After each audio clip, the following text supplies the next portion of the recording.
Here we are with Jesus and his disciples crossing back across the Sea of Galilee once again. This time they're going back to the Jewish side of the lake. He is once again on friendly territory, and he is greeted by a large crowd. And Jesus is continuing to perform miracles. Miraculous signs is what the gospel writer John calls them. But this particular one, is an odd miracle, an odd one. There has been a lot of discussion about Jesus's miracles. Like, what did they mean, and how did he do them? How did he do the miracles? And most recently, since the scientific age, did he actually do miracles? There has been a lot of articles and sermons in the last 100 years analyzing the miracles from a scientific perspective. Now, how can you feed 5,000 people with only 5 loaves and 2 fishes? Well, obviously, you and I can't.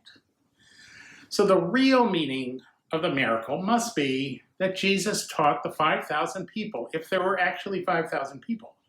He taught the 5,000 people to share.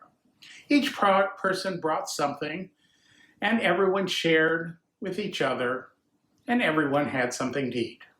Sort of a metaphorical miracle. That would be one of the answers. And then there's the raising of Lazarus from the dead.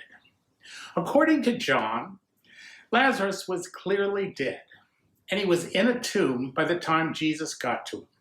Definitely dead. Now, there are a lot of sermons and articles that I read explaining that Lazarus was not actually dead, that he was asleep, maybe just in a coma. Although I'm not sure why they would put him in a tomb if he was in a coma or asleep. Besides, the King James Bible says clearly, he stinketh and had been dead for 4 days. But there have been more recent discussions of the miracle of Jesus raising Lazarus simply because he could not have done it. It could not have happened.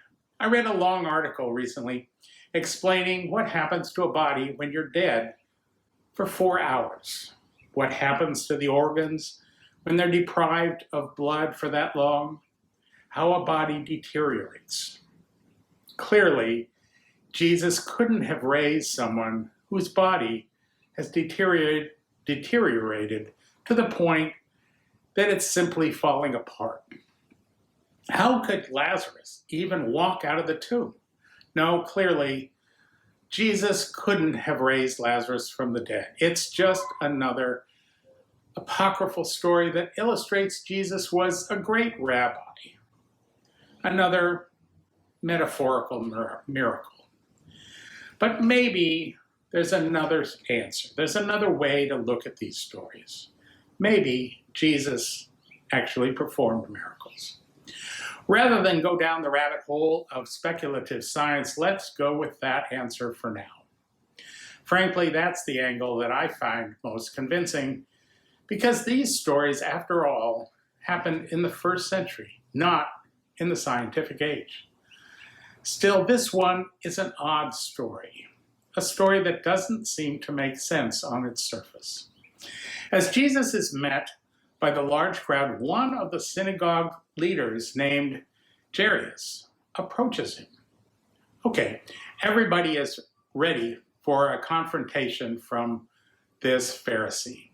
These guys have been stalking Jesus all over the place, quizzing him and criticizing him and making fun of him. So here comes another Pharisee, but suddenly Jairus falls at the feet of Jesus and pleads with him. My little daughter is dying. Please come and put your hands on her so that she will be healed and live. Well, this is different. Most of the time, people ask Jesus to help them, and the Pharisees stand back and make fun of him. They criticize him. Now one of these guys wants his help. You can hear the crowd saying, what? You're going to help a Pharisee? What are you thinking? These guys aren't like us. They're different from us. We might even expect Jesus, if he were like us, to say, I don't think so, Jairus. You've been critical of me for a long time, and you've been picking on me, and now you want my help? I don't think so. You're not one of the people I help. I only help outsiders. But of course, Jesus wouldn't say that, would he?